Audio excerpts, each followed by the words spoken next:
DC PGDC की तैयारी के लिए चैनल को सब्सक्राइब करें, वीडियो को लाइक करें, शेयर और कमेंट करना ना भूलें।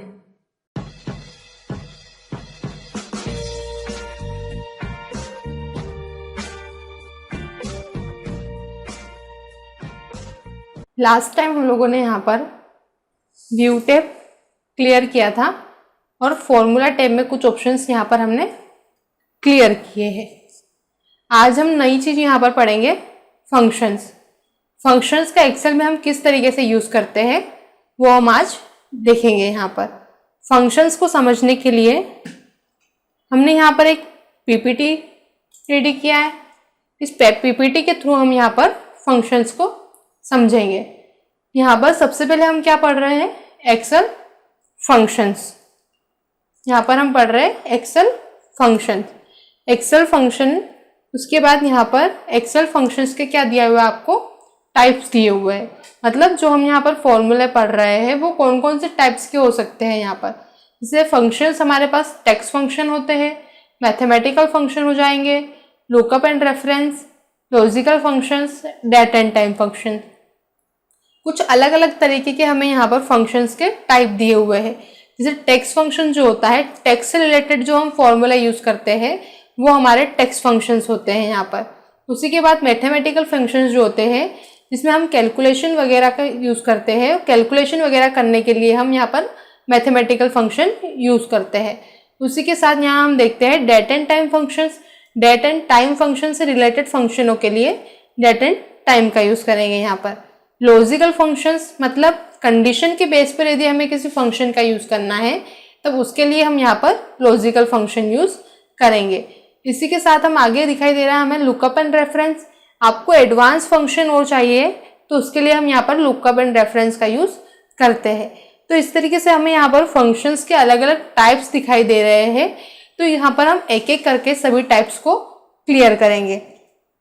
सबसे पहले जो हम यहाँ पर पढ़ रहे हैं वो है हमारे पास बेसिक फंक्शंस, जिनका जनरली हम यहाँ पर यूज़ करते हैं या हमारे यूज़ में डेली आते हैं। वो फंक्शंस हम यहाँ पर पहले समझ रहे हैं।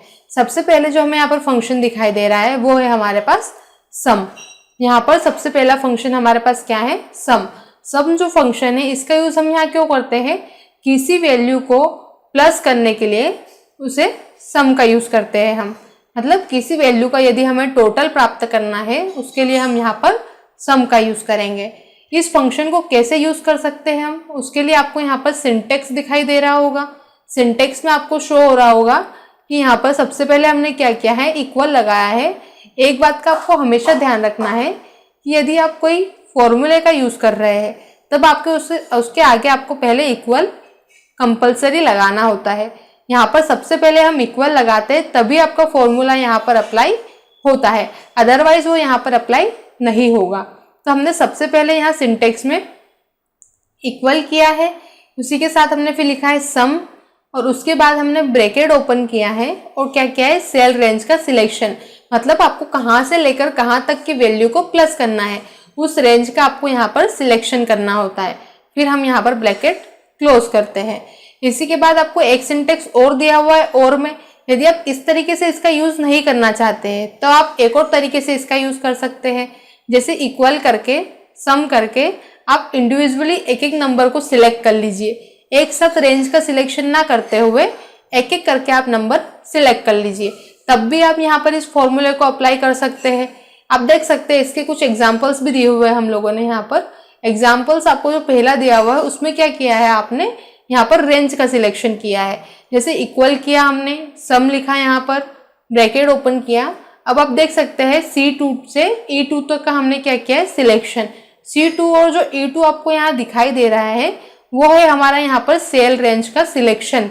मतलब C वाले कॉलम की 2 नंबर की रो से लेकर हमने कहाँ तक सिलेक्शन किया है, E कॉलम की 2 नंबर की रो तक।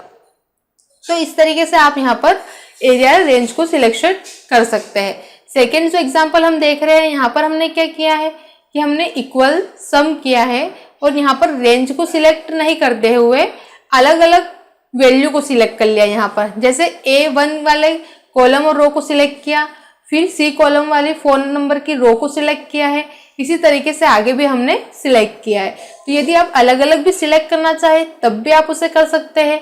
अगला एग्जाम्पल हमें क्या दिखाई दे रहा है, इक्वल सम। जैसे कि यहाँ पर आपको दे रहा है 4, 1 और 2। यदि आप किसी वैल्यू का सिलेक्शन नहीं करना चाहते हैं तब आप डायरेक्टली वहां पर नंबर भी यदि डाल देते हैं तब भी वो आपको यहाँ पर टोटल करके दे देता है। इसी फॉर्मूले को हम यहाँ इस फंक्शन को समझते हैं हम कहाँ, एक्सेल में। इसे हम एक्सेल में समझ लेते हैं।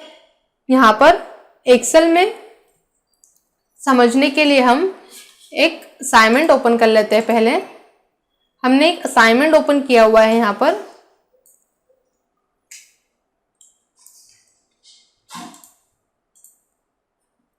सबसे पहले हमने यहाँ पर कौन सा फॉर्मूला अप्लाई करना सीखा है, सम का। तो सम का फॉर्मूला अप्लाई करने के लिए हम कहाँ करेंगे उसे, टोटल में। मतलब किसी वैल्यू को प्लस करने या टोटल करने के लिए हम सम का यूज करते हैं। तो उसे हम सबसे पहले का अप्लाई करते हैं, टोटल में।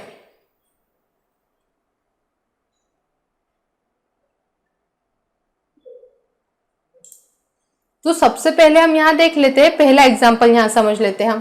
क्या दिया हुआ आपको पहला एग्जाम्पल, इक्वल सम और रेंज का हमने सिलेक्शन किया है। पहला एग्जाम्पल हम समझते हैं यहाँ पर। तो पहला एग्जाम्पल हमें यहाँ पर क्या बता रहा है, वो टोटल दे रहा है यहाँ पर। अब मुझे यहाँ पर क्या करना है, सबसे पहले इक्वल सम, शिफ्ट के साथ में 9 यदि आप प्रेस करते हैं तो आपका ब्रैकेट ओपन हो जाता है। उसी के साथ आपको क्या करना है, रेंज का सिलेक्शन। मतलब मुझे कहाँ से नंबर टोटल करना है, हिंदी से लेकर संस्कृत तक के नंबर को यहाँ क्या करना है, प्लस करना है। तो मैंने सी वाले कॉलम से 3 नंबर की जो रो है, सी वाले कॉलम से क्लिक किया। यहाँ से कहाँ तक सिलेक्ट किया हमने इसे, एच वाले कॉलम तक। तो यहाँ तक इतना एरिया हमने सिलेक्ट कर लिया है। आप देख सकते हैं आपको ये सिलेक्शन यहाँ पर शो कर रहा है। सिलेक्ट करने के बाद में आप शिफ्ट के साथ में 0 प्रेस कीजिए तो आपका ब्रैकेट क्लोज हो जाएगा और आप एंटर कीजिए। तो इस तरीके से हमने यहाँ पर क्या निकाला है, टोटल निकाला है। तो ये हमने कौन सा एग्जाम्पल देखा, पहला एग्जाम्पल समझा, जिसमें हमने क्या किया है, फॉर्मूला लगाकर एक रेंज का सिलेक्शन बनाया है यहाँ पर। उसी तरीके से हम दूसरा एग्जाम्पल यदि हम यहाँ समझते हैं तो दूसरा एग्जाम्पल आपको यहाँ पर क्या शो कर रहा है कि आप सम करेंगे और फिर अलग अलग कॉलम से, अलग अलग रो से वैल्यू को क्या करेंगे, यहाँ पर सिलेक्ट करेंगे। कैसे हम देख सकते हैं, मान लीजिए हमने यहाँ नीचे कुछ वैल्यू लिख रखी है। मैंने अलग अलग कॉलम में यहाँ पर कुछ अलग अलग वैल्यू डाल रखी है। ये मैंने अलग अलग कॉलम में कुछ वैल्यू डाल दी यहाँ पर। अब मुझे यहाँ पर क्या करना है, इसका टोटल करना है।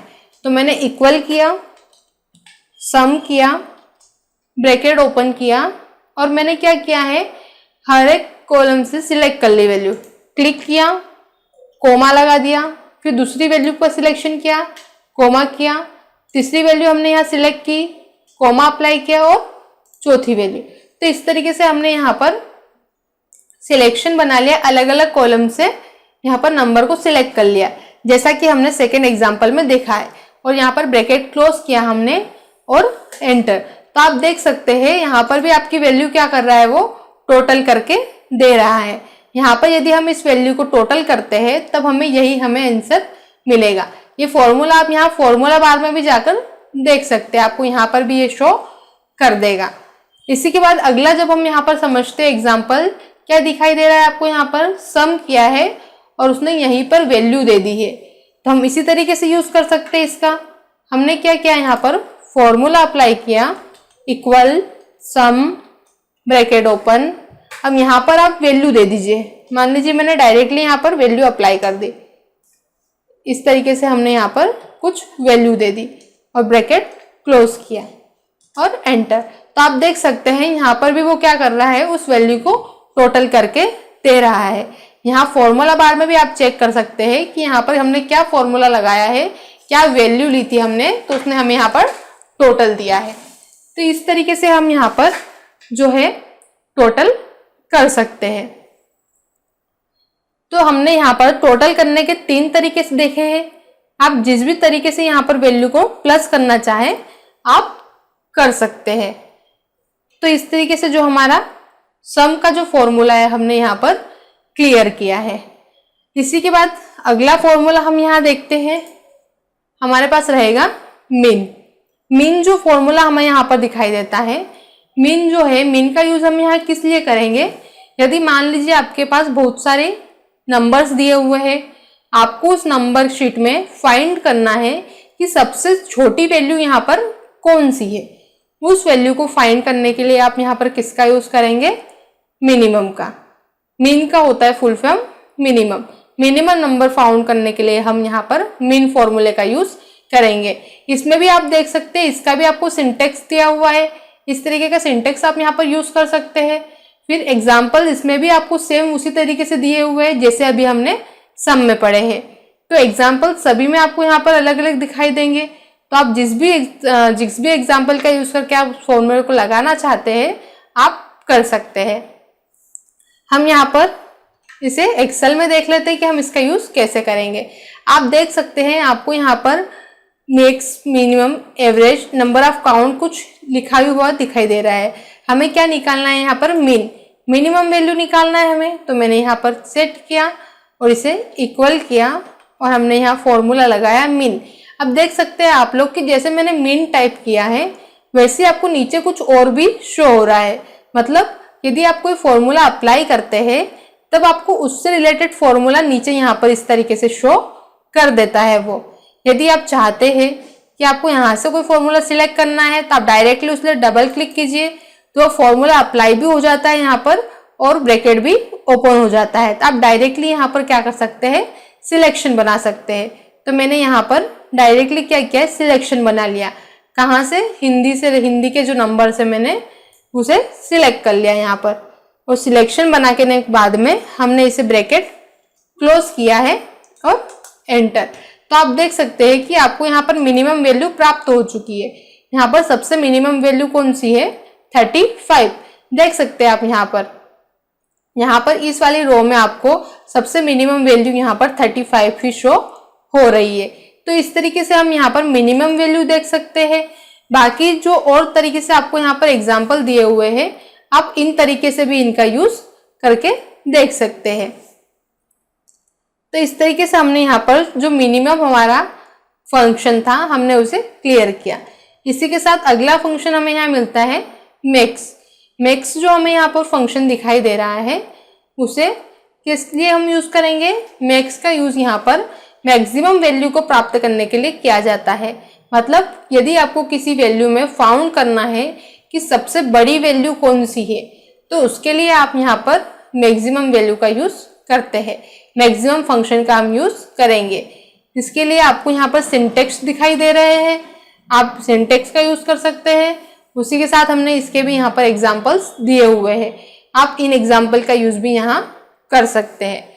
इसे एक्सेल में हम किस तरीके से यूज करते हैं हम देख लेते हैं। यहाँ पर आप देख सकते हैं आपको मैक्स दिखाई दे रहा है, मुझे मैक्सिमम वैल्यू देखना है। जैसे हमने मिनिमम वैल्यू को दिया है उसी तरीके से हम यहाँ मैक्सिमम वैल्यू भी प्राप्त कर सकते हैं। इक्वल किया हमने फॉर्मूला लगा दिया मैक्स। आप चाहे तो यहाँ पर डबल क्लिक कर सकते हैं या डायरेक्टली आप शिफ्ट 9 दबाकर ब्रैकेट ओपन कर सकते हैं। जैसे ब्रैकेट ओपन किया आप देख सकते हैं आपको यहाँ पर कुछ हाईलाइट हो रहा है। मतलब यहाँ पर बता रहा है आपको कि आप नंबर 1 का सिलेक्शन कीजिए, फिर कोमा लगा के नंबर 2 का सिलेक्शन, ऐसे आप आगे भी कर सकते हैं। जब आपकी वैल्यू खत्म हो जाए तो आप ब्रैकेट क्लोज कर दीजिए। तो आप कोई भी फॉर्मूला लगाते हैं तब उससे रिलेटेड आपको यहाँ पर सिंटेक्स शो कर देता है कि आपको यहाँ पर क्या यूज में करना है। तो हमने यहाँ पर मैक्स लिया, ब्रैकेट ओपन किया और यहाँ पर वैल्यू को सिलेक्ट कर लिया। इस तरीके से हमने वैल्यू यहाँ पर सिलेक्ट कर ली, ब्रैकेट क्लोज किया मैंने और एंटर। तो आप देख सकते हैं कि आपको यहाँ पर मैक्सिमम वैल्यू मिल चुकी है। कितनी है हमारी यहाँ पर मैक्सिमम वैल्यू, 89। यहाँ पर आप देख सकते हैं इस रो में कि सबसे मैक्सिमम वैल्यू हमारे पास 89 ही है, जो कि हमने यहाँ पर फॉर्मूले का यूज करके निकाल ली है। इसी के बाद अगला फॉर्मूला हम यहाँ समझते हैं। अगला फॉर्मूला आप यहाँ देख सकते हैं, क्या दिखाई दे रहा है आपको, काउंट। काउंट का यूज हम क्यों करेंगे, नाम से क्लियर है। काउंट का यूज हम क्यों करते हैं, किसी वैल्यू को यहाँ पर काउंट करने के लिए। मैं चाहती हूँ कि एग्जाम में कितने स्टूडेंट ने पार्टिसिपेट किया है, मुझे उन्हें काउंट करना है, तब उसके लिए हम यहाँ पर काउंट का यूज कर सकते हैं। इसके लिए आपको यहाँ पर सिंटेक्स शो हो रहा है और एग्जाम्पल्स भी यहाँ पर दिए हुए हैं। जिस भी एग्जाम्पल का यूज करके आप इसे अप्लाई करना चाहते हैं आप कर सकते हैं। जैसे कि हम यहाँ पर देख लेते हैं कि हमने यहाँ पर कितने स्टूडेंट का रिजल्ट बनाया है, मुझे उसे काउंट करना है। तो यहाँ पर आपको एक नंबर दिखाई दे रहा है, number of student. Number of student में आप जाकर यहाँ पर फॉर्मूला लगा दीजिए, इक्वल काउंट, ब्रैकेट ओपन करेंगे हम यहाँ पर और सेल का सिलेक्शन कर लेंगे। मैंने सेल सिलेक्ट कर ली। आपको ध्यान रखना है कि आपको सेल कहाँ तक सिलेक्ट करना है, जितने हमारे पास स्टूडेंट है, मतलब 10 स्टूडेंट है तो आपको यहीं तक सिलेक्शन बनाना है। इसके नीचे यदि आप सिलेक्शन बनाते हैं तो फिर वो गलत हो जाता है, क्योंकि यहाँ पर हमने मैक्सिमम और मिनिमम वैल्यू को निकाला है। तो हमने 1 से लेकर यहाँ पर 10 स्टूडेंट तक क्या किया, सिलेक्शन बनाया है, ब्रैकेट क्लोज किया और एंटर। तो आप देख सकते हैं कि हमने यहाँ पर 10 स्टूडेंट का क्या किया है, रिजल्ट को बनाया है यहाँ पर। तो इस तरीके से हम यहाँ पर काउंट का यूज करेंगे। इसी के बाद अगला जो हम फॉर्मूला देख रहे हैं, यहाँ पर आपको क्या दिखाई दे रहा है, वो काउंट ब्लैंक। काउंट ब्लैंक का आपको यहाँ बता रहा है सिंटेक्स, वो एग्जाम्पल में भी आपको शो कर रहा है वो। तो इसे हम कैसे यूज करेंगे, हम एक्सेल में देखते हैं। काउंट ब्लैंक का यूज करते किस लिए, हम पहले ये समझ लेते हैं। ब्लैंक सेल को काउंट करने के लिए हम यहाँ पर किसका यूज करते हैं, काउंट ब्लैंक का। यहाँ पर यदि मान लीजिए आपको चेक करना है कि कितनी सेल यहाँ पर ब्लैंक है, उसके लिए आप यहाँ पर काउंट ब्लैंक का यूज कर सकते हैं। मान लीजिए मैंने यहाँ पर इक्वल किया, काउंट ब्लैंक फॉर्मूला लगाया। यहाँ पर आप देख सकते हैं यहाँ पर फॉर्मूला आ चुका है। डबल क्लिक कीजिए आप उस पर। जैसे डबल क्लिक करते हैं आपको रेंज का सिलेक्शन करने के लिए कह रहा है। तो मान लीजिए मैंने यहाँ पर इतनी रो का क्या किया है, सिलेक्शन कर लिया ब्लैंक सेल का, और यहाँ पर ब्रैकेट क्लोज किया और एंटर। तो आप देख सकते हैं यहाँ पर उसने क्या किया है, ब्लैंक सेल को काउंट करके आपको बता दिया है कि 11 सेल आपके पास क्या है, यहाँ पर ब्लैंक है। यदि मान लीजिए कभी ऐसा होता है कि आपने कुछ डेटा लिख रखा है,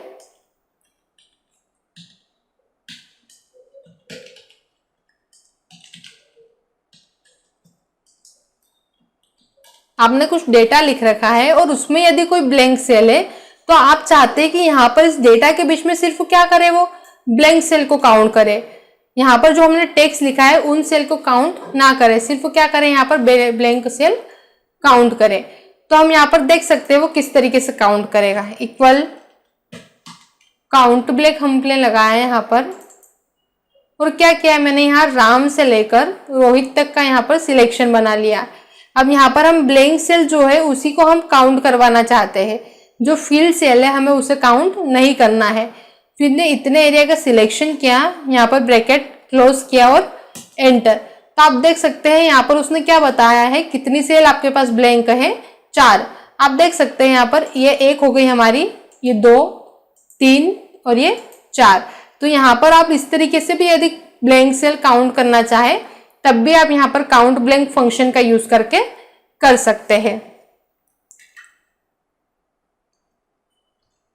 इसी के बाद नेक्स्ट फंक्शन हमारे पास यहाँ होता है एवरेज। एवरेज, यदि आपको किसी चीज का एवरेज यहाँ निकालना है तब उसके लिए हम यहाँ पर एवरेज फंक्शन का यूज करते हैं। कैसे, मुझे यहाँ पर चेक करना है कि जो हिंदी का सब्जेक्ट है उनमें जो स्टूडेंट के नंबर्स आए हैं उसमें चेक करना है कि एवरेज कितना हो रहा है।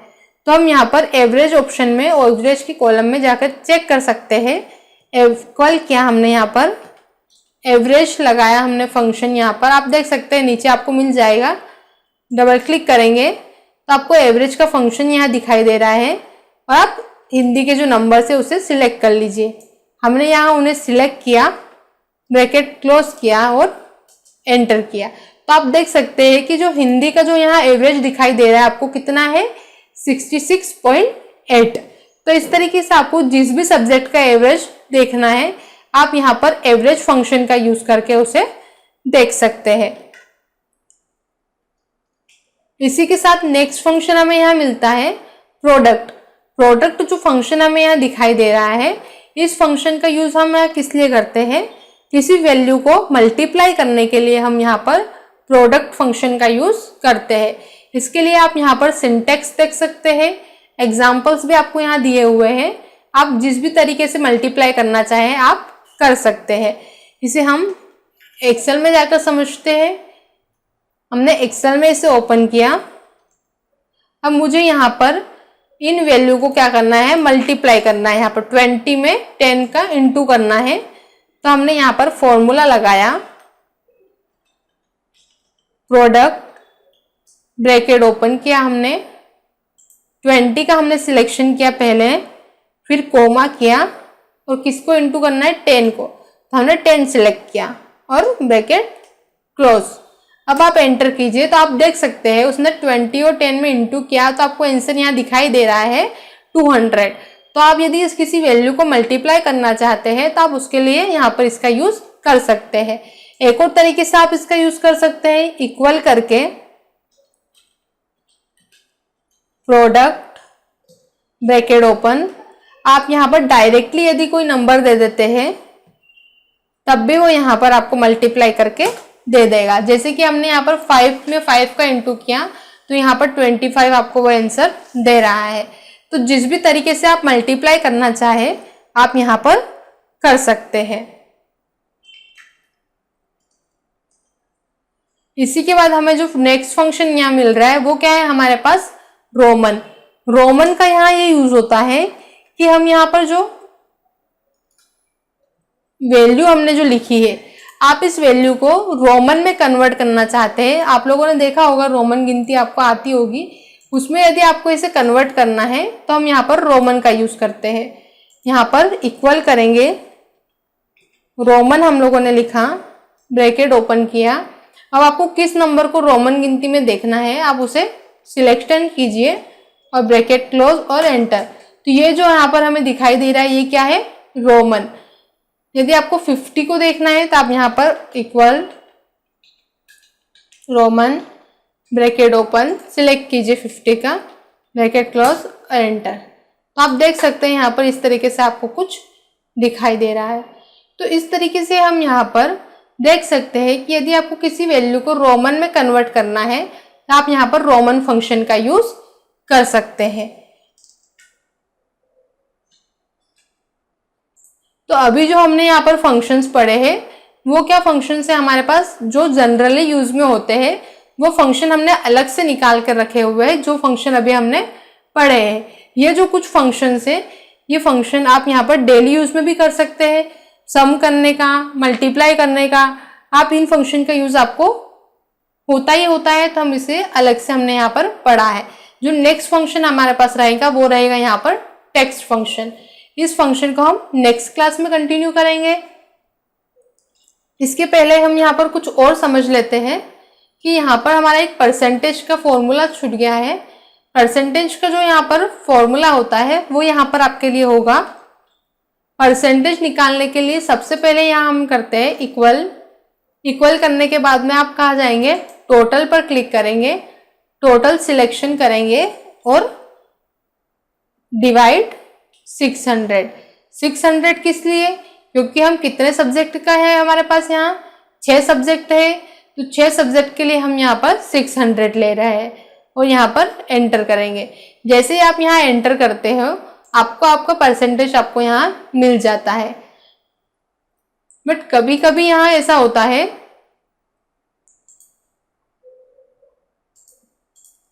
कभी कभी यहाँ पर आप यहाँ पर जो फंक्शन लगाते हैं, जैसे हमने यहाँ पर परसेंटेज का फंक्शन लगाया, तो यहाँ पर क्या होता है कि आपको वैल्यू परसेंटेज में ना मिलते हो, कुछ इस तरीके से दिखाई देती है। क्यों, क्योंकि यहाँ पर जब हम एक्सेल में काम करते हैं तो हमें इसे परसेंटेज में चेंज करना होता है। तो यदि आपको इस तरीके से वैल्यू प्राप्त होती है तो आप क्या करेंगे, इसे सिलेक्ट करके होम टैब पर आपको यहाँ एक ऑप्शन मिलेगा नंबर कमांड ग्रुप में परसेंटेज। आप इस पर क्लिक कीजिए तो आपकी वैल्यू यहाँ पर परसेंट में अप्लाई हो जाती है। और यदि आप डेसिमल वैल्यू रखना चाहते हैं तो आप यहाँ पर इंक्रीज और डिक्रीज ऑप्शन का यूज कर सकते हैं। आपको बढ़ाना है तो आप इंक्रीज कीजिए, आपको हटाना है तो आप डिक्रीज का यूज कर सकते हैं। तो इस तरीके से हम यहाँ पर परसेंटेज फंक्शन का यूज करेंगे और उस पर परसेंटेज को अप्लाई करते हैं। तो अभी जो हमने यहाँ पर फंक्शंस देखे हैं वे हमारे बेसिक फंक्शंस थे जो जनरली हमारे यूज में आते हैं। नेक्स्ट क्लास में हम यहाँ पर टेक्स्ट फंक्शन पढ़ेंगे और आज अभी की क्लास हमारी ये यही खत्म करते हैं हम। तो आपको ये सारे फंक्शंस चलाकर देखना है। Thank you.